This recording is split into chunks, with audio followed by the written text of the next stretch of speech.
Everyone, welcome to Asmi creation. आज आपण ही छोटीशी woollen mat, woollen rangoli reusable washable अशी बनवून घेऊया आणि ही सुंदर दिसते। आणि बनवायला मी हे तुम्हाला बेसिक डिझाईन कसं बनवायचं तिथपासून सांगते आहे। आणि आपल्याला काय काय लागतं हे आधीच्या व्हिडिओजमध्ये मी सांगितलं आहे, आता परत एकदा सांगते।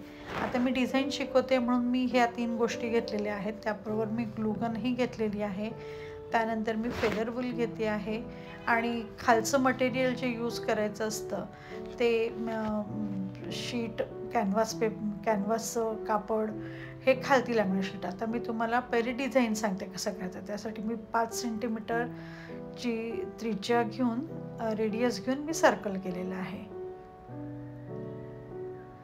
हे पहिलं सर्कल आहे, मधलं सर्कल केलं मी।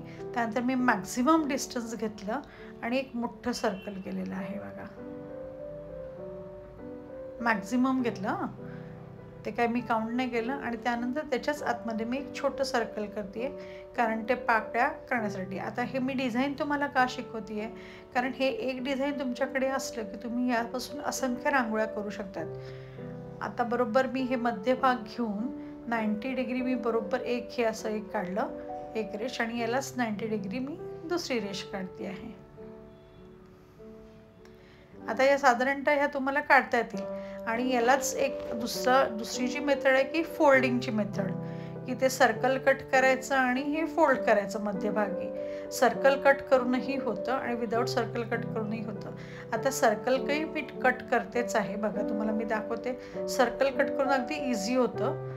बरोबर मध्यभागी आले की ते हे होते बघा, कट केलं सर्कल आणि हे बघा मध्यभागी बरोबर एकावर एक असे हे, आणि हे असे तुमचे 4 फोल्ड होतात। ह्या पाकळ्या आपल्याला मिळवायच्या आहेत ना, म्हणून त्याच्यासाठीचं डिझाईन ते ॲक्च्युली काढून देखील होतं। म्हणजे ह्या मध्यभागी फोल्ड करून मी आता हे बरोबर इकडे 4 इकडे 4 केलं। तर कोन मापकाने करायचं असेल तर मी बरोबर 45 डिग्रीवरती खूण करते, खालून पण करते 45 डिग्रीवरती खूण, आणि बस मी रेषा मारून घेते।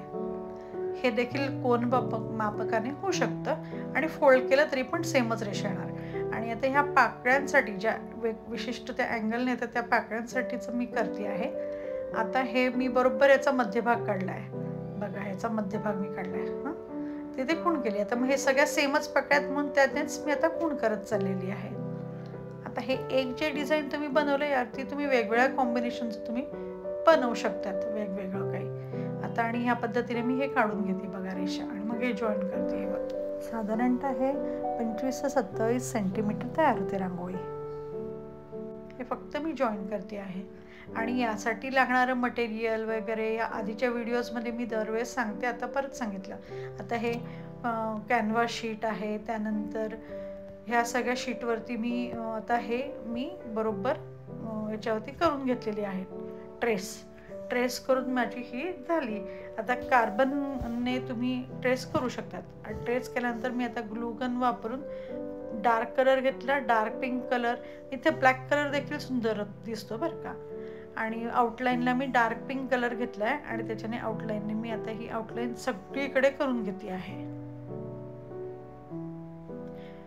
बघा। आता ही आउटलाईन सगळी झाली, त्यानंतर मग आतमध्ये मी हे 2 पिंक कलर वापरते आहे, डार्क पिंक आणि फेंट पिंक एकाच कलरने। आता हे फेंट पिंकने मी पूर्ण करून घेते 4, आणि मधला आता हा आहे तो डार्क पिंकने करते, आणि अशा पद्धतीने हे तयार होतं, सुंदर झटपट असं तयार होतं। तुम्ही पण आता हे नक्की करून बघा आणि मलाही जरा रिप्लाय देत जा, कॉमेंट्स करा, आवडलं तर सांगा, आणि असंच मला भरभरून प्रेम द्या।